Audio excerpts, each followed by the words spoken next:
பொதுவாக ஊழல் நடக்குது, லஞ்சம் வாங்குறாங்க அப்படின்னு சொல்கிறேன்ல, அது என்ன காரணம்? நம்ம தான் காரணம். ஏன்னா ஓட்டு போகிறதுக்கு காசு கொடுக்குறாங்கல்ல, ஏன் வாங்குறீங்க? என்ன உள்பட இனி வாங்கக்கூடாது. காசு எவன் கொடுத்தாலும் வாங்காதீங்க.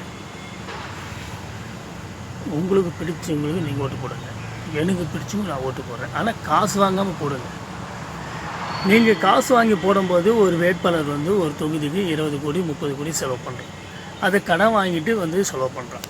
அப்போது அவன் பதவிக்கு வரும்போது அந்த கடனை அடைக்கிறதுக்காக லஞ்சம் வாங்குகிறான், அதுக்காக ஊழல் பண்ணுறான், அதுக்காக கமிஷன் பண்ணுறான். அப்படின்னா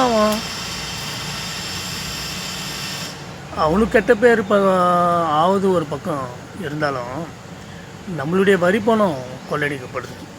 நீங்கள் ஒரு 500 ரூபாய்க்கு 200 ரூபாய்க்கு நீங்கள் ஆசைப்பட்டு வாங்கிறது நம்ம தலையில் 5000 10,000 போதும். இப்போ தமிழ்நாட்டினுடைய கடன் சுமை எவ்வளோ தெரியுமா? 10 லட்சம் கோடி.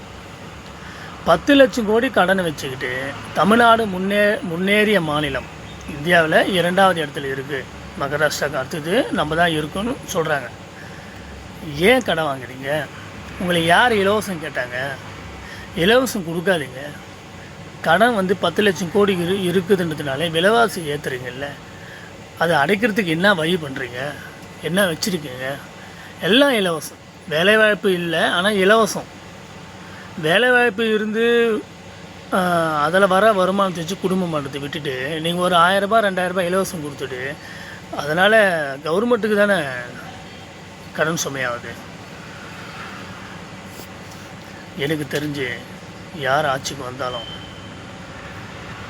கொள்ளை அளிக்கப்பட்ட பணத்தை மொத்தத்தையும் மீட்டு கடன் அடைங்க. ஒரு எம்எல்ஏ ஒரு மாதத்துக்கு எவ்வளோ சம்பளம், 5 வருஷத்துக்கு எவ்வளோ சம்பளம் கணக்கு பண்ணி பாருங்கள். அவங்க வருமானத்தை கணக்கு பண்ணி பாருங்கள், டோட்டல் போட்டு பாருங்கள். எக்ஸ்ட்ரா இருந்தால் பிடிச்சிங்க, எடுத்துக்குங்க. இதை எவன் செய்கிறானோ அப்போ தான் அந்த நாடு முன்னேறும். அதுக்கு தான் ஓட்டுக்கு காசு வாங்காமல் ஓட்டு போடுங்க. காசு வாங்காதீங்க ஓட்டு. நீங்கள் காசு வாங்கும்போது அவன் கடன் வாங்குறான், கடன் வாங்கும்போது ஊழல் பண்ணுறான். எதுக்கு? முதல்ல நம்ம திருந்தணும். நல்லவர்கள் தேர்ந்தெடுங்க, நல்லாட்சி நடத்தட்டும், நாமும் நல்லா இருப்போம். ஜெய் ஹிந்த்.